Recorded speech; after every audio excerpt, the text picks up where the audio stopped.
Hey, I'm Clint with Pour Your Poison. Today I'm going to teach you how to make apple pie liqueur. You need a big pot, obviously, because this is a lot of liquid. It's easier to make this drink in bulk.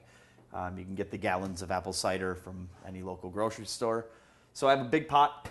We have 4 cups of brown sugar and 4 cups of white cane sugar. I like the blend. It's not overly sweet, but you get a lot of flavor from the dark sugar as well. So we have a gallon of apple cider. We have 15 cups of water. This is going to help dilute it because we are using concentrated juice. And on that note, we're using 3 cans of concentrated apple juice.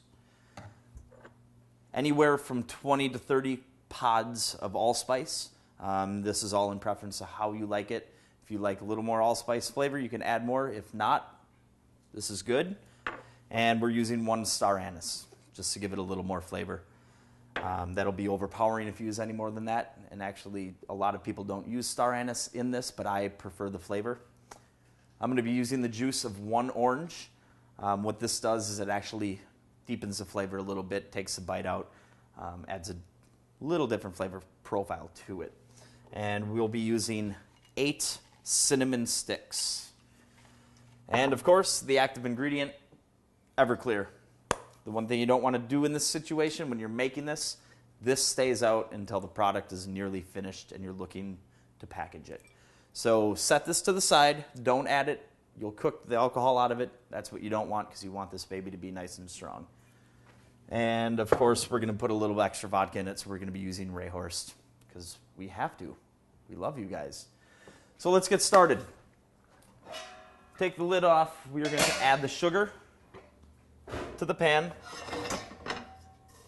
all of it, 8 cups, and we're going to start with the water.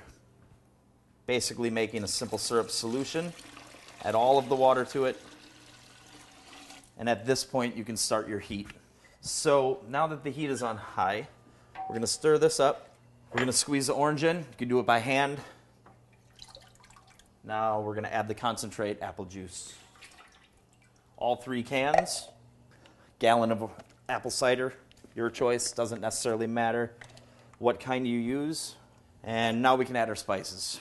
We're going to add the star anise, we're going to add the allspice, and all 8 cinnamon sticks. And so what you're going to do is you're going to stir this all around. You're going to make sure the cinnamon sticks are submerged, and now it's a waiting game. After this starts to boil, we're going to reduce the heat, bring it to a low simmer. And with this low simmer, we're going to let it simmer for about 45 minutes. This will blend all the flavors. It'll pull a lot of the flavors from the spices that are in the pot. And it won't overboil. It won't reduce as much as it would as if you boil it at a high heat. So, as easy as making apple pie liqueur is, it's a waiting game. So as long as you have an hour, anyone can make it. Super fantastic. You have a party, pass it around, everyone drinks it, and it's super strong. So on occasions like we're making this for, the Halloween costume party that we're hosting, it's perfect. All right, we're back. So the apple pie has now been simmering for about 30-35 minutes, and as you can see, the cinnamon sticks have started to bloom. So you can see how they're opening up. All the flavors being released. You get a lot of the cinnamon flavor just from this in the apple pie. So this is a sure sign to actually remove the cinnamon, which is what we're going to do. We're going to set this aside. You can dump these. All right, so it's been about 45-50 minutes. Cinnamon's out. Allspice is still in there. You have some chunks. You have a little bit of pulp from the orange juice, and just some random floaters just from the spices. So what we're going to do now is we're going to let this chill. Cool off a little bit, room temperature, and we're going to add the Everclear. We're going to add a little extra vodka. We're going to give it a little extra kick, and then we're going to strain this. We're going to put it in bottles or a large container, whatever you can, and then you're going to keep it in a cool, tight space. Airtight would be preferable. And once it's cooled down, you can drink this. So obviously, let us know what you think of the recipe. Hopefully you try it at home.